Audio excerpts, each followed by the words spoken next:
ఇది నెల్లూరు జిల్లాలో నెల్లూరు నగరానికి 25 కిలోమీటర్ల దూరంలో ప్రధాన రహదారి పక్కనే ఏర్పాటు చేసిన IFFCO Kisan SEZ Indian Farmers Fertiliser Cooperative Limited సంస్థ ఆధ్వర్యంలో ఈ స్పెషల్ ఎకనామిక్ జోన్ ఏర్పాటైంది. 3000 ఎకరాల్లో విస్తరించి ఉంది. దీని ప్రధాన లక్ష్యం వ్యవసాయ ఆధారిత పరిశ్రమల్ని ఏర్పాటు చేయటం. నెల్లూరు జిల్లాలో హౌరా చెన్నై జాతీయ రహదారికి పక్కనే ఇఫ్కో సెజ్ ఉంది. ఇది ఎలా ఏర్పడిందో ఒకసారి చూద్దాం. యూరియా ఫ్యాక్టరీ పెడతామని ఇఫ్కో సంస్థ ముందుకు రావడంతో 1994లో అప్పటి కేంద్ర రాష్ట్ర ప్రభుత్వాలు ఆమోదం తెలిపాయి. నెల్లూరు జిల్లాలో 3000కు పైగా ఎకరాలను ఇఫ్కోకు కేటాయించడం జరిగింది. కానీ ఆ సంస్థ పలు కారణాలతో యూరియా ఫ్యాక్టరీని ఏర్పాటు చేయలేకపోయింది. ఈ విషయం వైఎస్ఆర్ హయాంలో ప్రభుత్వం దృష్టికి వచ్చింది. యూరియా ఫ్యాక్టరీ స్థానంలో ఇఫ్కో కిసాన్ సెజ్ ఏర్పాటు చేయాలనే ప్రతిపాదనకు 2008లో వైఎస్ఆర్ గ్రీన్ సిగ్నల్ ఇచ్చారు. వ్యవసాయ రంగం అభివృద్ధి చెందటానికి ఉపయోగపడేలా వ్యవసాయ ఆధారిత కంపెనీలను నెలకొల్పేలా చూడాలని ఆయన ఇఫ్కోను కోరారు. కిసాన్ సెజ్ను రైతులకు ఉపయోగపడేలా రూపొందించాలని చెప్పారు. ఇఫ్కో వారి కిసాన్ సెజ్ అన్నదాతలకు ఉపయోగపడుతుందనే ఉద్దేశంతో నాడు డాక్టర్ వైఎస్ఆర్ భావించారు. కానీ ఆయన కల నెరవేరటం లేదు. దీన్ని రైతులకు ఉపయోగపడకుండా చూస్తున్నారని, చంద్రబాబు ప్రభుత్వ అసమర్థతతో తాము నష్టపోతున్నామని స్థానిక రైతులు వాపోతున్నారు.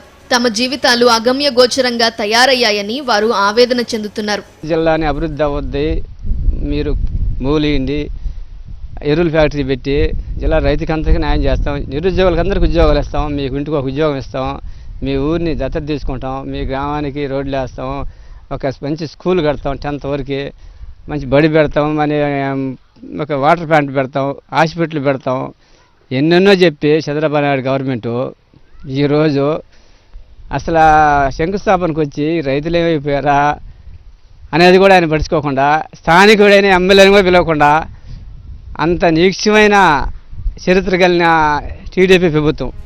ఇఫ్కో సంస్థకు భూములిచ్చిన రైతులు తమకు సరైన నష్టపరిహారం లభించటం లేదని వాపోతున్నారు. 1 ఎకరా పొలం ఉన్నది, ఇఫ్కోకి వెళ్ళిపోయింది అంతే. ఇప్పుడు ఏమీ లేవు. ఇప్పుడు ఇట్లా జీవనోపాధి కూలిపోయినాయి, రైతు నుంచి కూలీగా మారిపోయారు. 4 ఎకరాలు ఉంది. పొలాలు ఇస్తానని తోళ్ళు వాళ్ళు ఇదిగో నీకు ఉద్యోగం ఇస్తాం, ఆ ఉద్యోగం ఇస్తాం, ఈ ఉద్యోగం ఇస్తాం అని చెప్పి అది తీసేసుకున్నారు. తీసుకొచ్చి 10 సంవత్సరాలు అయింది. పోయి ఈ 10 సంవత్సరాల నుంచి కట్టిందిలే, ఈడ నష్టపరిహారం మాకు కట్టించిందిలే. నెల్లూరు పట్టణానికి ఉత్తరాన 25 కిలోమీటర్ల దూరంలో హౌరా చెన్నై జాతీయ రహదారి పక్కనే ఇఫ్కో కిసాన్ సెజ్ ఉంటుంది. ఇది రైతులకు పనికి రాకపోవటానికి ప్రస్తుత ప్రభుత్వమే కారణమని స్థానిక సిపిఎం నేతలంటున్నారు. మిల్క్ డైరీ, ఫిషరీస్, కోల్డ్ స్టోరేజ్లు, పంట నిలువ గోదాములు, ఫుడ్ ప్రాసెసింగ్ యూనిట్స్ ఇలా పలు సంస్థలు ఇక్కడ ఏర్పడతాయని, రైతులకు వారి కుటుంబ సభ్యులకు మేలు జరుగుతుందని అందరూ భావించారు. కిసాన్ సెజ్ ఏర్పాటు లక్ష్యం కూడా అదే. కానీ అది జరగటం లేదు. ఎంతో విలువైన ఈ భూములను ప్రైవేటు సంస్థలకు కట్టబెడుతున్నారని నెల్లూరు జిల్లా సిపిఎం నేత గోనె దయాకర్ ఆరోపిస్తున్నారు. ఇఫ్కో సంస్థ వ్యాపారం చేస్తుంది. ఈ గమేషా ఫ్యాక్టరీ వెనకాల, ఈ ఇఫ్కో మేనేజ్మెంట్ వెనకాల రాష్ట్ర ముఖ్యమంత్రి చంద్రబాబు నాయుడు గారి కుమారుడు, పంచాయతీరాజ్ శాఖ మంత్రిగా ఉన్నటువంటి నారా లోకేష్ బాబు గారి హస్తం కూడా ఉన్నట్టు ఈ ప్రాంతంలో ప్రచారం జరుగుతుంది. దీన్ని వెలుగులో తీసుకురావాల్సిన అవసరం కూడా ఉంది. స్థానికంగా ఉన్నటువంటి రైతులకి, అందులో నిర్వాసితులుగా ఉన్నటువంటి ఆ శ్రీహరికోట నిర్వాసితులకు ఇచ్చినటువంటి భూములకు కానీ, ఆ రోజు భూమి లేని నిరుపేదలైనటువంటి హరిజన గిరిజనులకు ఇచ్చినటువంటి డీఫామ్ పట్టాదారులకు కానీ అందరికీ కనీస నష్టపరిహారం ఇవ్వాలని 2019 భూసేకరణ చట్టం ప్రకారం ఈ ప్రాంతంలో రైతులందరూ నష్టపరిహారం. ఇఫ్కో కిసాన్ సెజ్ లో భూములు కోల్పోయిన రైతులకు అండగా నిలిచింది జిల్లా రైతు సంక్షేమ సంస్థ. దాదాపుగా 3000 మంది రైతులు న్యాయ పోరాటం చేస్తున్నారు. రైతులకు న్యాయం చేయాలని హైకోర్టు, సుప్రీంకోర్టులు చెప్పాయి.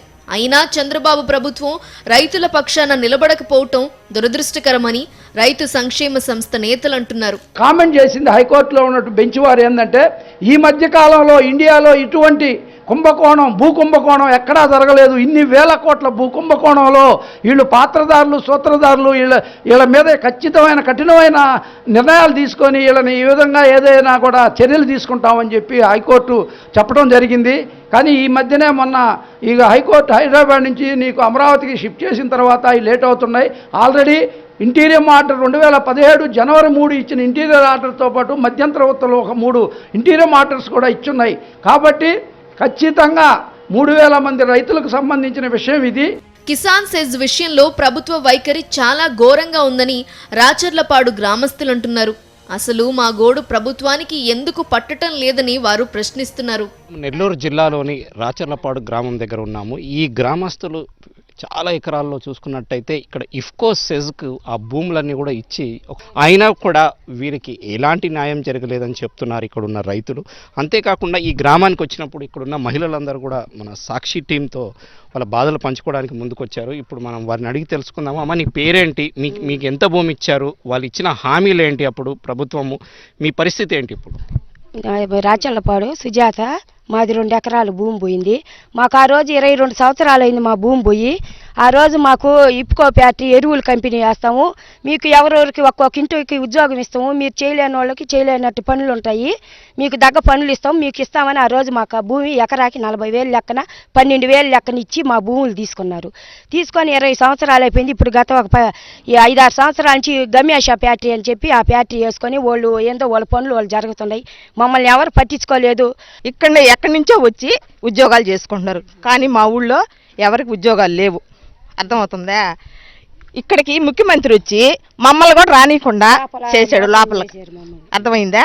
ఆయన ఈ మధ్య ఇటీవల బిట్రగుంట, బాగుళ్ళు, అదే ఊరా దావారము అన్ని దిక్కలకు వచ్చిపోయాడు. మా పరిస్థితి ఏం పట్టించుకోలేదు. నా పేరు వెంకటరమణమ్మ. మాకంటూ న్యాయం చేసిన వాళ్ళు ఎవ్వరూ లేరు. ఈ రోజు వరకు కష్టపడి బయటికి పోయి కూలి చేసి సంపాదించి బిడ్డలను సాకి సంతరించి చదివిస్తే ఈరోజు ఆ చదువులు చదివించేదానికి మేము నానాక అవస్థపడిపోయాం. కానీ ఈరోజు ఆ పొలాలు పంట లేక మేము పడే అవస్థలు అంతింత కాదు. ఈరోజు బిడ్డల్ని డిగ్రీ వరకు చదివిస్తే బయటికి పోతే ఏ జాబులు మా బిడ్డలకి ఇటీవలే. మా బిడ్డలకు జాబులు ఇస్తామన్నారు. ఈరోజు మీ 2 మగబిడ్డలను డిగ్రీ చదివించి నేను గమ్మును కూర్చోనుండా. మేము చేయలేకుండా ఇదిగో నాకు చేతులు నొప్పులు వచ్చేసి ఉండయి, చేయలేక నరాలు నొప్పులు.